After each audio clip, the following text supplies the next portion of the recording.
Duygusal zekadan bahsetmeden önce zeka kavramını ele alalım. Zeka, insanlık tarihi kadar eski bir kavramdır ve literatürde farklı biçimlerde tanımlanmıştır. Geleneksel olarak zeka denilince aklımıza hafıza, ilişkilendirme ve problem çözme gibi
Ayın 9'una geçtik. Saat 12. Biraz mutsuzum. Bu ders için geçen hafta da sunum yaptım. Yarın benden önce 2 kişi sunum yapacak. Eğer yetişirse 3. olarak ben yapacağım. Muhtemelen yetişir. Çünkü derslerde genelde 3 kişi sunum yapıyor. Yani yetişiyor 3 kişi. Onun dışında üzücü ama yapacak bir şey yok. Buna çalışacağım ve yarın sınavım var. Sınavıma da çalışmadım. Ve 2 hafta sonra sanırım yine benim sunumum var bu dersten. Şöyle. Geçen hafta bunu sundum. Ayın 2'sinde. Yarın bunu sunacağım muhtemelen. 2 hafta sonra da bunu sunacağım diye düşünüyorum. Yarın sınavım var ve ben sınavıma çalışmak yerine sunumunu yapacağım derse çalışıyorum.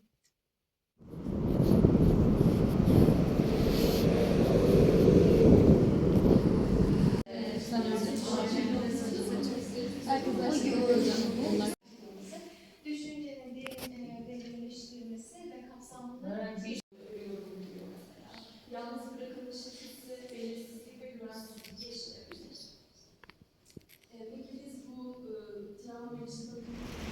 6'dan çıktım. 5'e 10 kala çıktık. Gelirken alışveriş yaptım kendim için. Avokado, peynir falan aldım. Gösteririm eve gidince. Kardeşim için de dürüm aldım.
Renge bak ya.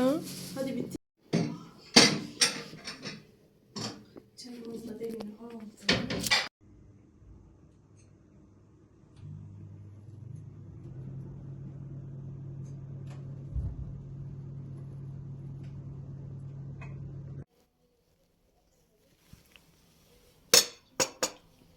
Saat şu an 17:50. Nur'dan çıkalı neredeyse yarım saatten fazla oldu. Kendime birkaç parça kıyafet aldım. Bir de yolda gelirken eniştemi gördüm. Eniştem polis. Ve bir programdan dolayı bu taraflardaymış. Yaklaşık bir 20-25 dakika onunla konuştuk. Bu eniştemle aramızda çok güzel bir bağ var. Allah razı olsun. Herkesin içinde konuşulmayacak birkaç konuyu ikimiz de konuşabiliyoruz. Ve konuştuğumuz şey orada kalıyor. Çok güzel bir bağ bu. Allah ondan daima razı olsun. Kuzenimle muhabbetleri de daim olsun inşallah. Ben sabah kahvaltı yaptıktan sonra Nur beni aradı. Gelsene bize bir çay içelim dedi. Nur Adanalı bu arada. Abisi de Adana'dan geldi onu ziyarete. Gel bir çay kahve içelim dedi. Ben de hazırlanıp gittim. Ve çay içerken bol çikolatalı, kakaolu bir kek olsa çok güzel olurdu dedim. Nur'un abisi de sağ olsun işte sipariş edelim dışarıdan söyleyelim falan dedi. Ama abi ne gerek var hemen yaparız diye kalktık yaptık. Ben keki yapıp fırına attım. Nur da hemen çikolata sosunu hazırladı. Çok da güzel ve lezzetli olmuştu gerçekten. Öyle biz keklere oturduğumuzda Nur'un eşi geldi. Öyle hep birlikte Kekimizi yedik, çayımızı içtik. Sonra ben kalktım. Akşam namazını evde kılayım diye. Ama işte dediğim gibi bir alışveriş yapınca, bir de eniştemle karşılaşıp sohbet edince biraz geciktim. Şimdi hemen hızlıca gideceğim. Abdestim var, namazımı kılacağım. Sonra ocağa yemek koymam lazım. Sonra sizi güncellerim.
Kabak ve havuçlar soteleniyor şu an. Böyle turşu doğradım.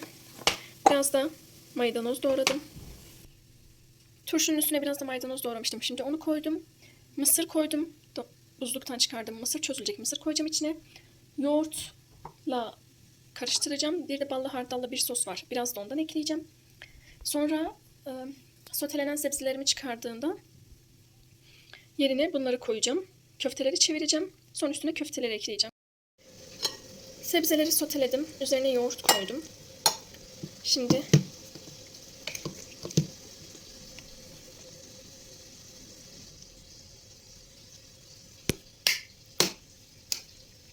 birazdan nane ekleyeceğim. Nane, havuç, kabak, nane ve yoğurt muazzam oluyor. Ben bunu yazın bayağı yapıp yiyordum. Şimdi böyle diğer şeyleri de karıştırmış oldum. Şimdi bunu güzelce karıştıracağım. İçine mısırını ilave edeceğim. Köfteleri ilave edeceğim. Müthiş bir akşam yemeği olacak. Mısırları da döktüm içine. Köftelerimi de çevirdim hafif bir yağda. Onları da atıyorum böyle içine. Büyük kase değil, küçük kaseye aldım. Ve akşam yemeğim hazır.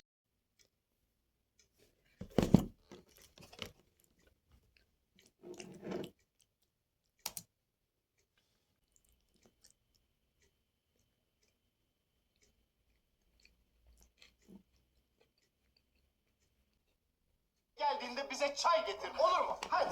Ama iyice şöyle bir tartılayım. Çünkü yukarı çıktım ya herhalde verdim gibi. Bismillahirrahmanirrahim. Almışım ama bu nasıl olabilir ya? Yaman. Pis, pis, pis, pis, pis, pis, pis, pis. Şş. Yaman. Şş.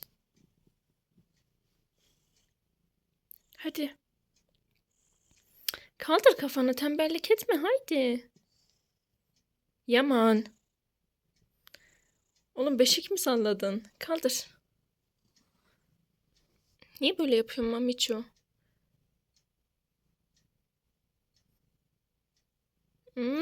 Kendin gelecek. Az önce sahurumu yaptım. Hatta yarının yemeğini de koydum. Çünkü yarın iftarı Nurlar'da yapacağım inşallah. Kendime son kahve yapıp ajandamı doldurup uyuyacağım. Çünkü bugün teheccüde kalkmak istiyorum.